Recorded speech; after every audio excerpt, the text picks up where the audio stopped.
चलो ऑन किया. So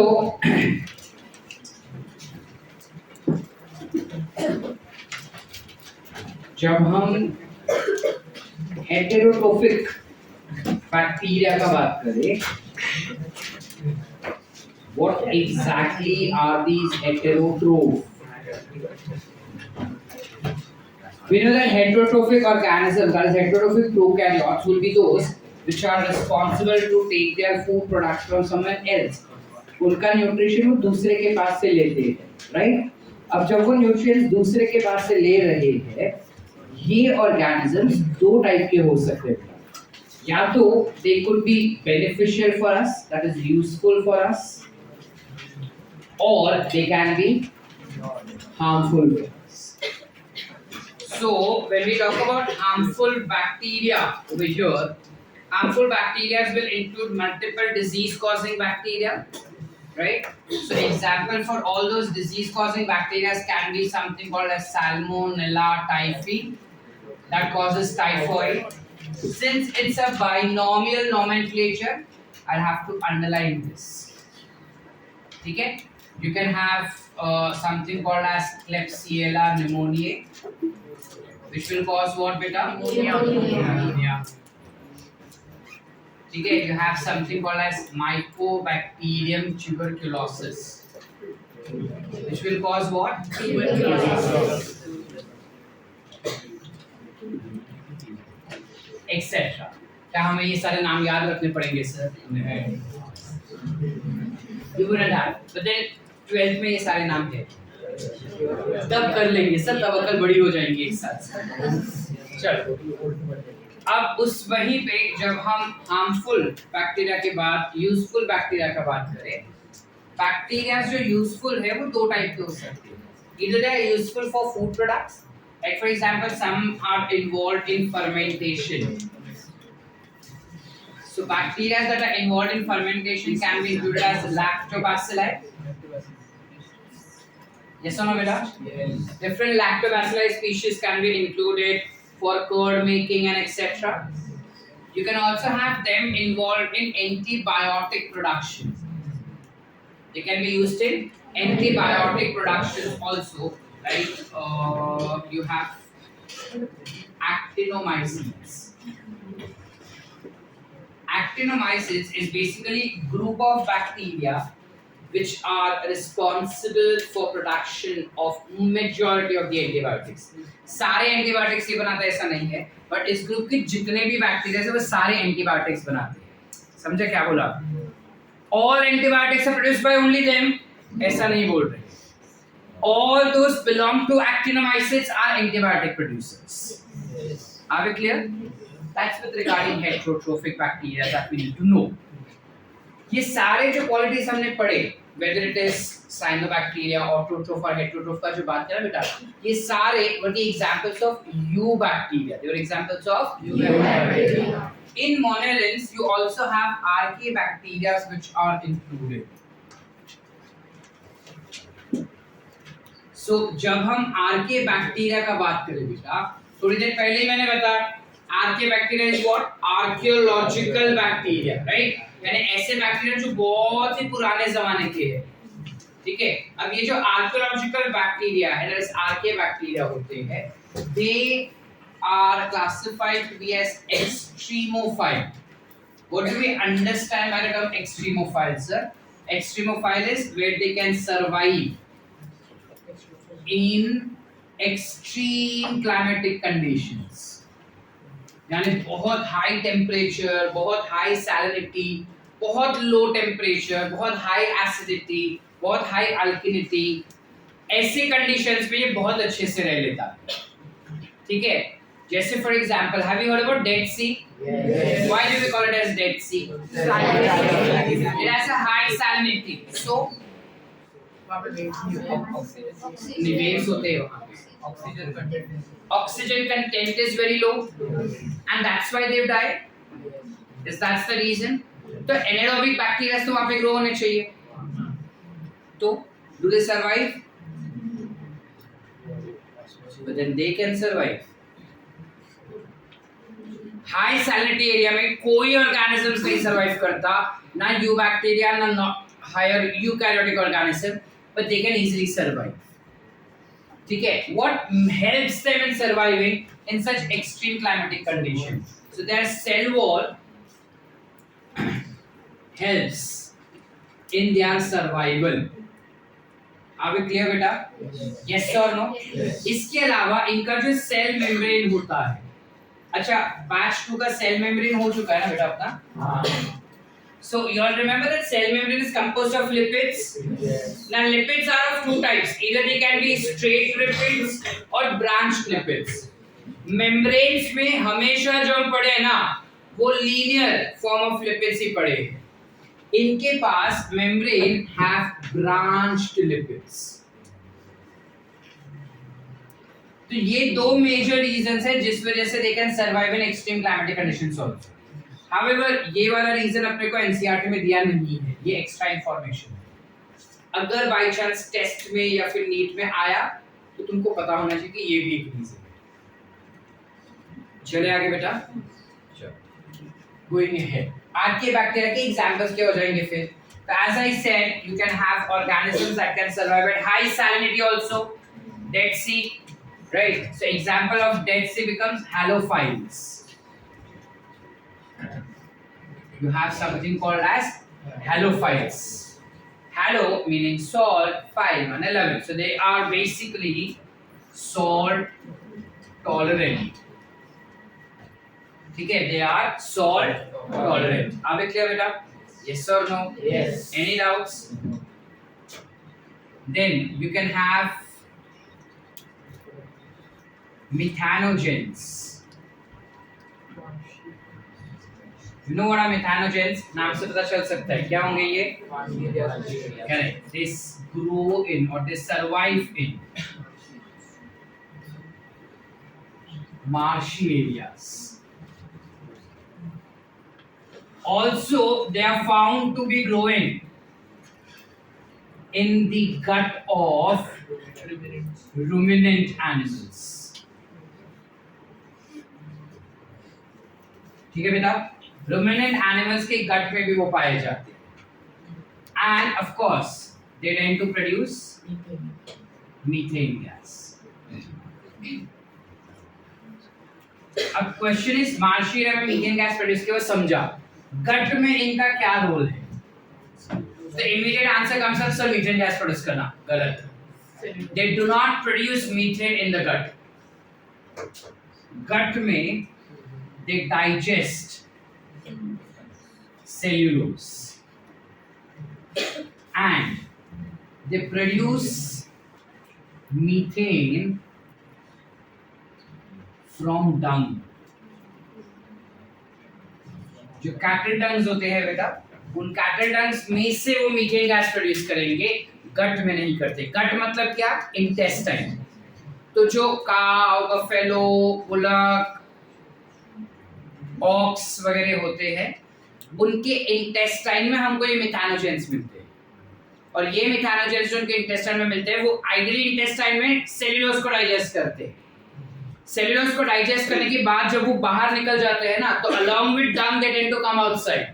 Once they come outside, they will now go on fermenting the dung materials and produce something called as methane. इस वजह से गोबर में से एक typical smell आता है, अपने को बास आता है. That is nothing but methane gas. Are we clear, everyone? Yes. Apart from this, we may have one more example over here,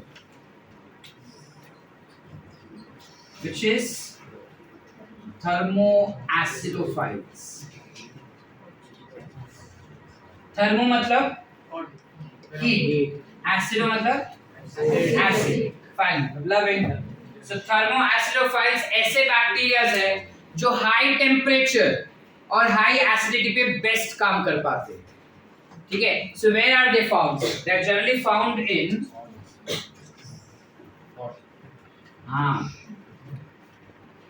they are found in hot springs. What are hot springs? गर्म पानी का कुंड सुना है? गर्म पानी के कुंड में generally ये अपने को दिखते हैं. ठीक है, अब मणिकर्णिका सुना है? I get it. मतलब somewhat like that. नॉर्थ में हिमाचल प्रदेश में एक मंदिर है जिसके एग्जैक्ट बाहर में एक कुंड है. Now that मंदिर और that location itself is in a snow place. Snow place समझता है? ठंड वाले प्रदेश में है वो. ठीक है, यहाँ पे स्नोफॉल ही रहता है. साल के 12 में से 10 महीने स्नोफॉल ही दिखता है उधर. अब इतने ज्यादा ठंड में भी उधर एक कुंड है बेटा जो कॉन्स्टेंटली बॉईल होता है पानी उसके अंदर. ठीक है, अब इमेजिन अगर इतना ठंडी है तो पानी तो बॉईल नहीं होना चाहिए, बट फिर भी होता है. व्हाई? बिकॉज कहा जाता है उस धरती के नीचे there is mythologically it's a spiritual thing कि भाई भगवान का आशीर्वाद, बट देन साइंटिफिकली उस जमीन के नीचे there is lots of sulphur which is existing, and that sulphur itself is very hot element. तो जो बैक्टीरियाज होते हैं थर्मोएसिडोफाइल्स, वो इस सल्फर को रिड्यूस या ऑक्सीडाइज रिड्यूस करते हैं basically, which brings up acidic environment, and that leads to rise in the temperature and that boils. So one of the bacteria that helps in doing that becomes thermoacidophils. Are we clear? Yes. Everyone, can I go ahead beta?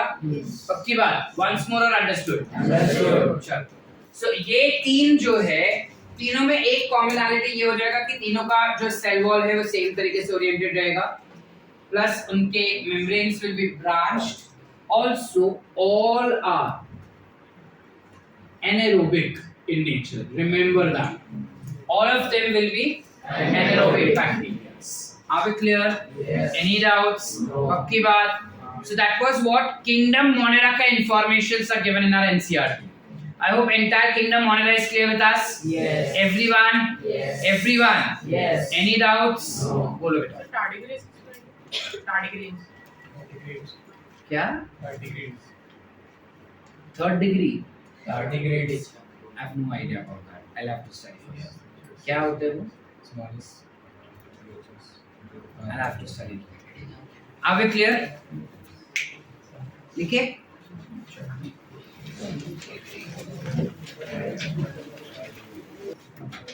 The next kingdom that we have is kingdom Protista.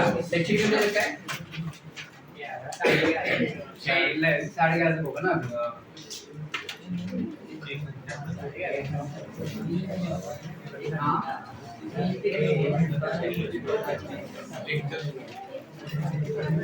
You have kingdom Protista. The next one. जब हम kingdom Protista के बारे में बात करते हैं बेटा, we know that all organisms that are included over here are unicellular and they are eukaryotes. Right? Apart from that, these organisms have multiple. They can have multiple mode of nutrition, and based on mode of nutrition, you can divide all organisms belonging to this kingdom into 3 categories. English book. Kingdom Protista में बहुत सारे अलग अलग भिन्न भिन्न प्रकाराचे organisms असतात आणि हे सगळेच ऑर्गॅनिझमला वेगवेगळे प्रकाराचे मोड ऑफ न्यूट्रिशन दिसतात आपल्याला. ठीक आहे, तर बेस्ड ऑन तो कसं त्याचं न्यूट्रिशन घेतोय त्यावर आपण त्याला 3 भागात डिस्ट्रीब्यूट करू शकतात सगळ्याच प्राण्यांना. ठीक आहे ना, ते 3 भाग कोणते आहेत? सर्वप्रथम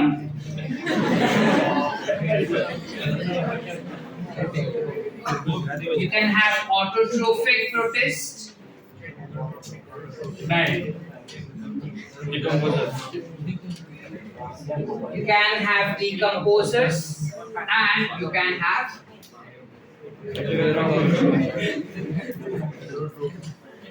heterotrophs. Now, when we talk about all of these 3, very firstly, when we talk about autotrophs, autotrophic protist जो होते हैं उसका पहला एग्जाम्पल हो जाएगा chrysophytes.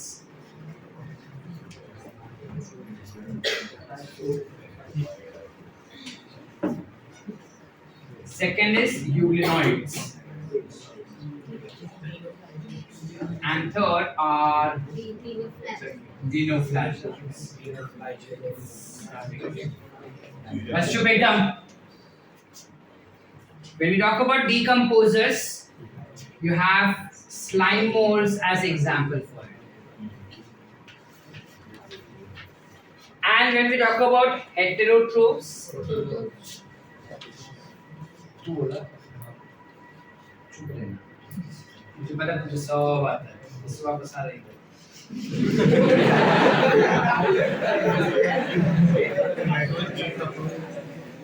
You have protozoans which are existing. Protozoans काय असतात? प्लेटोडॉन, प्रोटोजोआ।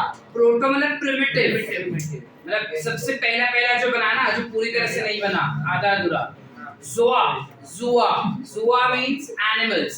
ये ऐसे एनिमल्स है जो सबसे पहले इस धरती पे आए थे।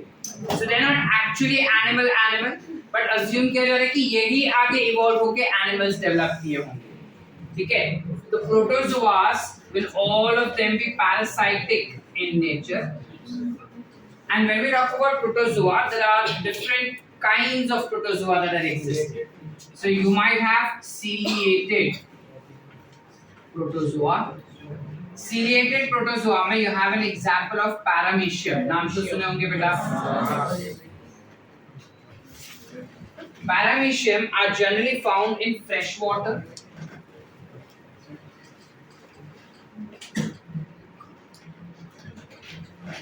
And they are periciliated. What do you mean by periciliated? अगर ये उसका कुछ ऐसा शेप है बॉडी का, उसका पूरा बॉडी में सीलिया दिखाई देगा अपने को ऐसे, कुछ ऐसे, ठीक है? Apart from that, they have a small opening to engulf their food, which is called as gullet. We call it as gullet. So where will I find this gullet? This is gullet. Can you see that? Yes. So with the help of ciliary action, gullet के through वो food को अंदर लेता है। ciliary action यानी ये food ऐसा अगर आसपास दिखेगा तो cilia के एक्शन से वो फूड को उसके बॉडी के अंदर ले लेता है। ठीक है? जैसे अपना माउथ होता है, वैसे उसके पास गलेट होता है। Do I call its gullet as its mouth? No. It's just an opening. That's it. ठीक है? इसके अलावा इसके पास there are two nucleuses that it will have. It has one large nucleus and one small nucleus. जो large nucleus होता है इसका, it is responsible for cell division.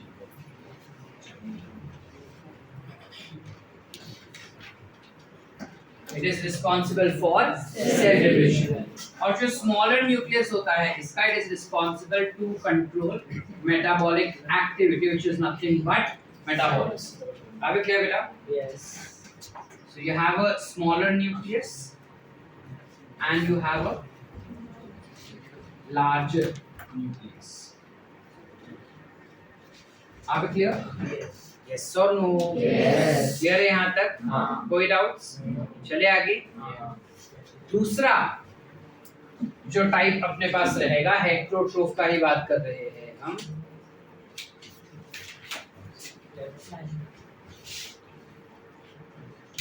दूसरा टाइप जो इसके पास रहेगा, that will be amoeboid. Example of amoeboid is and amoeba. Histolytica. Binomial nomenclature इसके मैंने उसको अंडरलाइन कर दिया. Now, when we talk about ant amoeba histolytica, ये basically amoeba ही है जो हमको पता है. ठीक है? It tends to catch its prey या फिर locomotion जो रहेगा, that will be by pseudopodia. So they have pseudopodia. They can be aquatic, यानी ये marine या fresh water में भी पाया जाता है, and they can be terrestrial also. So generally they are found in moist environment. ENVT यानी environment है बेटा. They are found in moist environment. Are we clear? ENVT मतलब environment. ENVT मतलब environment. ENVT मतलब environment. देखते समय पूछना नहीं है. Going ahead. जब हम अमीबा का बात करते हैं बेटा, आइडियली अमीबा जो होता है it is responsible for causing diarrhoea, dysentery like abnormality inside your body. ठीक है, हमारी बॉडी में लूज मोशन करवाता है बेसिकली। और ये दो फॉर्म्स में दिखाई देगी अपने को, एक सिस्टेड फॉर्म और एक एनसिस्टेड फॉर्म। मतलब एक जिसमें आसपास सिस्ट होगा, एक जिसके आसपास सिस्ट नहीं होता। अगर आसपास सिस्ट हुआ तो वो हमारे बॉडी के बाहर भी आसानी से सर्वाइव कर लेता है, लेकिन अगर सिस्ट नहीं हुआ तो बॉडी के बाहर वो मर जाता है। तो इन्फेक्शन कॉज करने वाला कौन सा है? Encysted form. But this is not given in this chapter, it is given in some other chapter, so we are not mentioning it over here. यहाँ पे हमको क्या मेंशन किया है कि जब कभी भी अमीबा मरीन एनवायरनमेंट में दिखेगा, that marine environment becomes unfavorable conditions for it, yes or no? Yes. And because it's an unfavorable condition, marine amoeba will have a protective silica shell around it. इसके आसपास उसको protective silica shell रहेगा। अब clear बेटा? Yes और no? Can I go ahead? इसके अलावा we have sporozoans.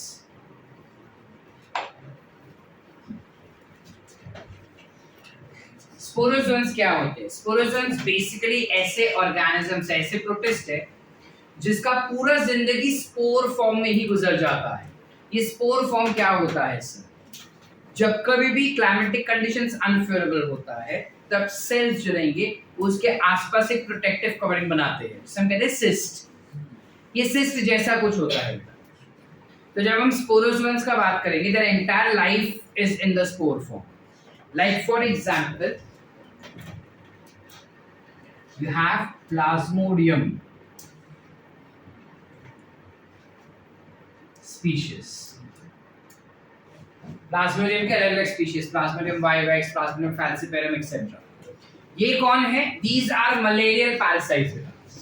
They tend to cause malaria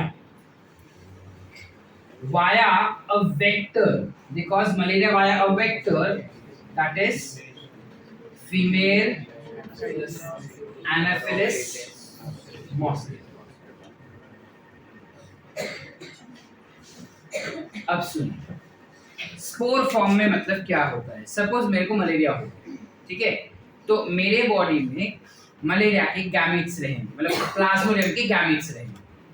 अब मच्छर ने मेरे को वापस से काटा, तो मच्छर ने जब काटा, मच्छली एक्चुअली फीमेल है ना, मछली ने जब काटी मच्छर जब मेरे को काटती है तब क्या हो गया? उसने खून चूसा मेरा, उस खून के साथ साथ लेट्स से प्लाज्मोडियम के गैमेट्स भी उसके बॉडी में चले गए।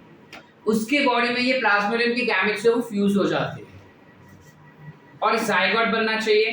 जाइगोट की जगह पे वो बनाते हैं ऊकाइनीड्स। क्या बनना है? क्या बनाते हैं? ऊकाइनीड्स। याद रखना पड़ेगा क्या सर? 12th। अभी खाली सुन लो ताकि पता चले कि स्पोरोजोन्स क्यों बोल रहे हो उसको। ऊकाइनीड्स बनाता है। ऊकाइनीड्स आगे मैच्योर होके बनता है स्पोरोजोइड। स्पोरोजोइड्स जो रहेंगे वो जब मैच्योर होके उसके बॉडी में जो मैच्योर होके स्पोरोजोइड्स बने ना, ये स्पोरोजोइड्स उसके सलाइवरी ग्लैंड तक आ जाता है। फिर जब वापस वो किसी दूसरे बंदे को काट रहा है, लेट्स से जाके सुहान को काटा, तो जब वो काट रहा है तो ऑब्वियसली उसका स्टिंग के साथ साथ सलाइवा भी जाएगा। हम खाना खाते हैं तो सलाइवा भी काफी बार जाएगा ना साथ में, जैसे पानी पी रहे वगैरह, तो वैसे सलाइवा भी उसके बॉडी में गया, तो सलाइवरी ग्लैंड के स्पोरोजोइड्स उसके बॉडी में चले गए।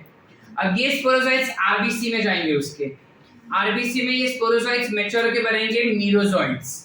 मीरोजोइड्स बनते वो फाड़ देंगे आरबीसी को और जाएंगे लिवर सेल्स में। लिवर सेल्स में ये मीरोजोइड्स जो थे वो बनते हैं ट्रोफोजोइड्स।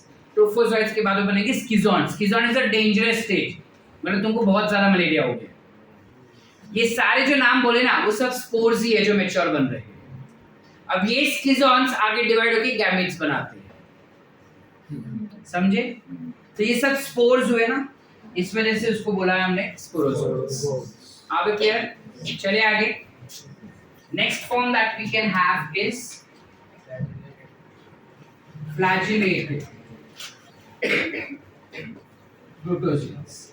So ये फ्लैजिलेटेड प्रोटोजोन्स में हमारे पास क्या एग्जांपल आ जाएगा? So we have something called as trypanosoma species. Trypanosoma के अलग अलग स्पीशीज हो सकते हैं इसके अंदर। तो इसका शेप और स्ट्रक्चर कुछ ऐसे होता है बेसिकली, ठीक है। These are biflagellated, which tends to cause sleeping sickness. So how they wow sir सोने का मेरे को कब काटेगा sir? Sleeping sickness is basically not a sickness where a person gets sleep. ठीक है, इट्स a little tricky. हमारे brain में एक पर्टिकुलर सेक्शन होता है जो हमारे स्लीप वेक साइकिल को रेगुलेट करता है, जिसे कहते हैं सर्काडियन रिदम या सर्काडियन साइकिल, ठीक है। 12th में सब पढ़ोगे, अभी खाली समझो कि क्या है। वो बेसिकली डिसाइड करता है कि कब तुमको नींद आना चाहिए, कब तुम्हारा बॉडी थक चुका है, कब अभी सोना चाहिए, कब तुम फ्रेश हो। पूरे दिन में जब तुम सुबह उठते हो तो थोड़े थोड़े नींद में रहोगे ना, फिर एकदम फ्रेश रहते हैं। रात होते होते एकदम थक जाते तो नींद आना शुरू हो जाता है। 10 साढ़े 10 होता है, जब काफी बार ऐसा होता होगा ना कि तुम एकदम बिजी हो, अचानक से भूख लग रहा है, तो पूरी भूख क्यों लग रहा है, घड़ी में देखा तो 12 बजे, यही मेरा टाइम है रोज खाने का, तो ऑटोमेटिकली उस समय पे भूख लग जाता है। लाइकवाइज जब सोते हो तुम तो नींद भी अलग अलग प्रकार की होती है। लाइक इनिशियली जब तुम सोए हो तब थोड़े से आवाज से जग जाते हो, कशाला उठो लो। फिर एक ऐसा होता है कि तुम प्रॉपर स्लीप में जा चुके हो जहाँ पे थोड़े आवाज से नहीं उठते, लेकिन जोर जोर से तुमको ऐसा हिलाया तो तुम उठ जाओगे। फिर एक स्लीप ऐसा होता है कि ढोल भी बजेगा तो मैं नहीं उठूंगा, अरे डीप स्लीप। अब वो डीप स्लीप से सुबह होते होते ऑटोमेटिकली नींद अपना खुल भी जाता है ना।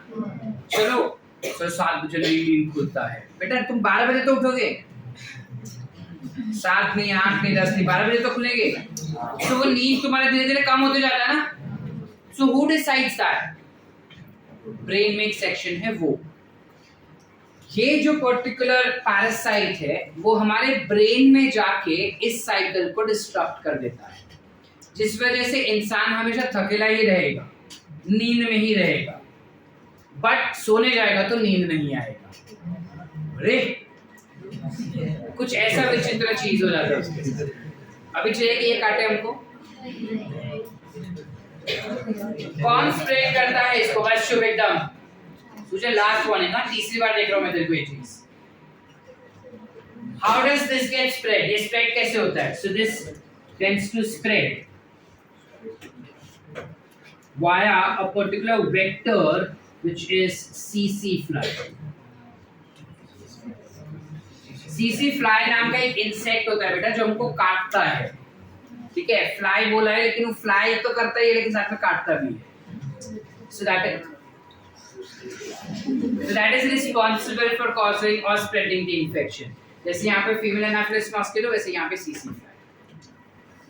Are we clear with protozoans? Yes. Everyone? Yes. Any doubts? No. By chance अगर नीट में आया, which of the following is animal-like protist? This one is classified as animal-like protist. होते ये सारे हैं, but ये ज़्यादा animal जैसा। Are we clear? Yes or no? Yes. बोलते काय? समझा? नाम क्या है? समझा? नशे में है? बीमार है? ठंड लग रहा है? मूड नहीं है? ये सब रिकॉर्ड करवाएंगे मेरे पास से।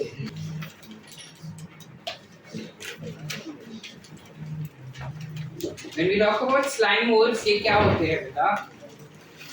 These are also called as fungi-like protists.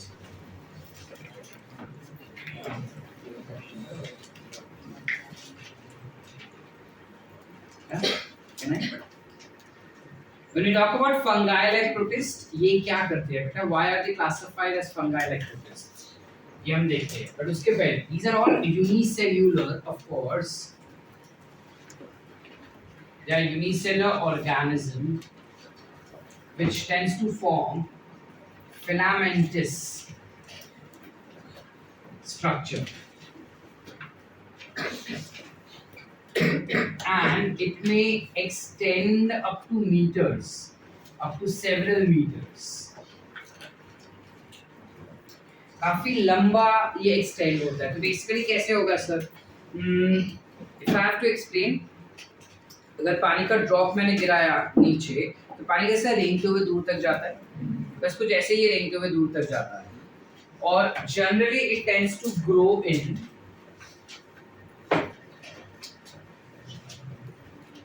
on moist soil, rock or wooden logs. ठीक है, they are not aquatic in nature, पानी के अंदर ग्रो नहीं होता था. इसके अलावा जब स्लाइम मोल्ड्स का बात करते हैं तो जो long thread like filamentous structure जो होता है ना बेटा, उसको हम कहते हैं प्लाज्मोडियम. क्या कहेंगे? प्लाज्मोडियम. ठीक है, we call it as Plasmodium. अब क्लियर? इसके अलावा जब फेवरेबल कंडीशंस रहा,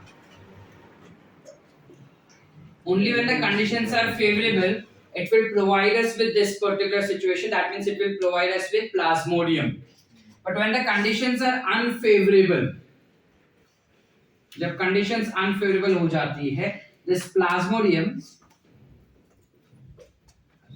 forms a spore which are packed in fruiting bodies. समझ पा रहे हैं? क्या होता है कि अगर ये सपोज ऐसा कुछ एक्सटेंडेड स्ट्रक्चर है ना, थिन थ्रेड लाइक, ये एक्सटेंडेड स्ट्रक्चर के अंदर काफी सारे सेल्स हैं, सेल सेल सेल सेल. जब कंडीशंस अनफेवरेबल हो जाएंगी, यही सेल्स के आसपास वॉल बना देगा. Ideally they are wallless, actually उनके पास वॉल नहीं होता, they are wall less organism, they do not have wall beta, but during unfavorable condition they will form spores, meaning they will start forming walls around themselves. और इस spores को इकट्ठा आके वो एक fruiting body के अंदर पैक कर देंगे. समझ पा रहे हैं कि नहीं समझे? आके नहीं? हाँ. Everyone. अब जब कंडीशंस फिर से फेवरेबल हो जाएगी तब क्या हो जाएगा? ये फ्रूटिंग बॉडी ड्राई हो जाएगा, ड्राई होके फट जाएगा. फट गया तो अंदर के सारे स्पोर्स जब नीचे आ जाएंगे, they will germinate back again and form Plasmodium. क्या बोले हम बेटा? स्लाइम मोल्ड्स यूनिसेलुलर स्ट्रक्चर होता है जो जुड़ जुड़ के एक लंबा सा स्लाइमी यानी स्टिकी स्ट्रक्चर बनाता है. और जो ये स्लाइमी स्टिकी फिलामेंटस स्ट्रक्चर बना रहा है उसे हम कहेंगे Plasmodium. However, when the conditions are unfavorable, यही प्लाज्मोडियम स्पोर बन जाता है और एक फ्रूटिंग बॉडी के अंदर जाके पैक हो जाएगा. कब हुआ ये? Unfavourable condition. फिर से जब फेवरेबल कंडीशन आएगा तब क्या होगा? ये स्पोर फट जाएगा और फटते ही सारे स्पोर्स नीचे जर्मिनेट हुए, इससे प्लाज्मोडियम बनाएगा. ठीक है, अब ये जो स्पोर्स बने हैं ना बेटा, these spores will have their cell wall that is composed of cellulose. The property of slime molds to develop spores under unfavorable condition is exactly that of fungi. Fungus में भी unfavorable condition के समय पे वो spores बना देता है बेटा, जिस वजह से यहाँ पे हम ये claim कर पा रहे हैं कि ये fungus जैसा ही प्रोटिस्ट है.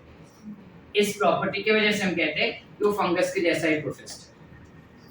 समझा कि नहीं समझा? वंस मोर और अंडरस्टैंड एवरीवन? नक्की लिखे. चलो